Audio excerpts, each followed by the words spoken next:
All right, let's jump right in. Today, we're tackling a really important topic, learning disabilities. What we're going to do here is build a solid foundation for how to understand, identify, and, most importantly, support students who just learn differently. It's all about turning those challenges into real opportunities for success. So, here's our game plan.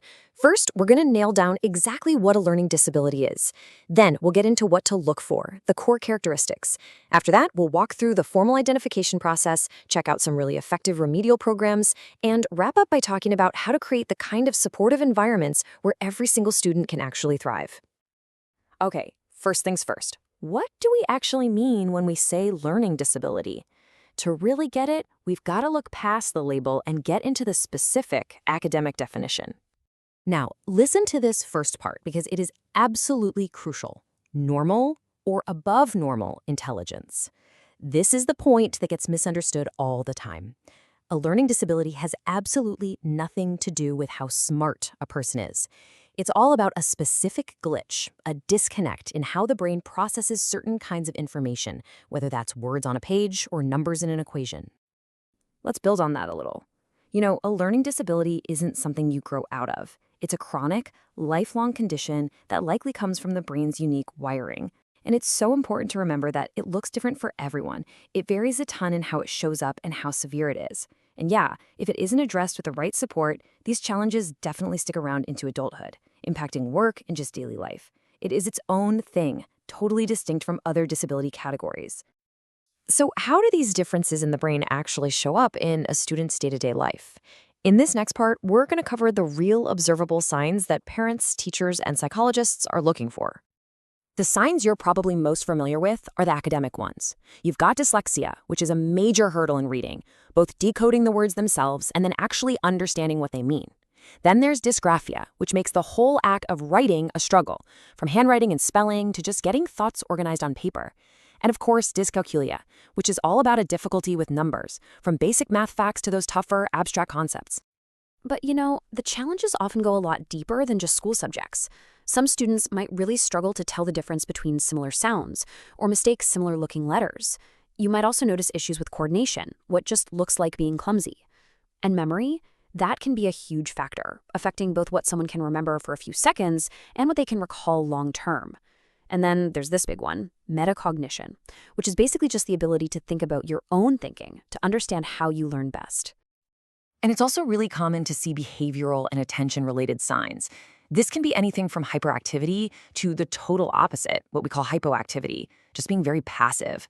Impulsive behavior, a really short attention span, getting distracted by, well, anything. Those are also classic signs. But what's so critical to understand here is that these behaviors, they aren't usually the root problem. They're a side effect, a result of the incredible frustration that a student feels when they just can't make sense of things the way their classmates seem to. Okay, so we've seen all the different signs. The next question is pretty obvious. How do we go from just being concerned to getting a formal diagnosis? Well, it's not a snap decision. It's a really careful, multi-step process designed to get the full story. It pretty much always starts in the classroom, with a teacher noticing a pattern. If those concerns stick around, the student gets referred for a much closer look. But this isn't one person's call. A whole team, the teacher, a school psychologist, other specialists, they all come together to assess the situation. And the final piece of that puzzle is formal testing to get some hard, objective data. And what that testing is looking for really is one key thing: a major gap between a student's potential and their actual performance. So their cognitive ability, their IQ, is often average or even way above average, but their academic achievement, what they're actually able to do in school, is way lower. The analogy of a powerful car engine that's not properly connected to the wheels, it's perfect. The horsepower is there, but it just isn't getting to the road. So once a learning disability is identified, the entire focus shifts to support. What does that actually look like?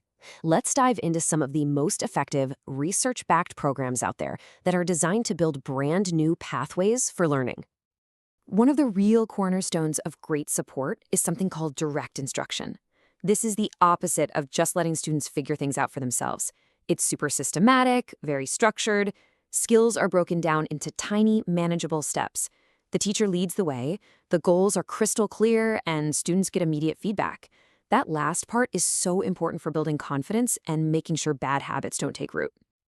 And right alongside direct instruction, you'll often find cognitive instruction. Now, this is cool because the focus shifts. Instead of just teaching, say, history facts, it teaches students how to learn. It's all about building those essential metacognitive skills: how to focus, how to practice and remember things, and how to recognize when you're lost. It's about giving them the tools to become independent learners for life. Another really powerful tool in the toolbox is the multisensory approach, sometimes called VAKT. The idea is simple: engage as many senses as you can. We're talking visual, auditory, kinesthetic, which is movement, and tactile, which is touch. So maybe a student traces letters in a sand tray or uses physical blocks to understand a math problem. When you engage multiple senses, you're creating stronger connections in the brain, making it way easier to learn and remember things. But, it's not just about specific teaching methods. Real success also depends on the entire learning environment. And that means everything from how the classroom is set up to the tech we have at our fingertips. At the end of the day, the goal is to build this whole ecosystem of support. That means starting with individualized programs that are tailor-made for each student's specific needs. Technology can be a game changer, offering practice and feedback without any judgment. Even simple tweaks to the classroom environment, like changing where a student sits, can make a world of difference. And finally, inclusion. Making sure these students are learning right alongside their peers is absolutely vital for both their academic and social growth. I think this quote just says it all, doesn't it? We're working with the most complex and sophisticated thing in the known universe, the human mind. It really drives home the responsibility we have to be so intentional, so thoughtful, and organized in our approach, especially when we're supporting students with different learning needs. And that really brings us to our final thought. We've got the programs, we have the technology, but maybe the biggest change that needs to happen is in our own mindset. How do we, as educators, as a society, really start to see these learning differences not as problems that need to be fixed, but simply as natural variations in the incredible tapestry of the human mind? Something to think about. Thanks so much for joining me today.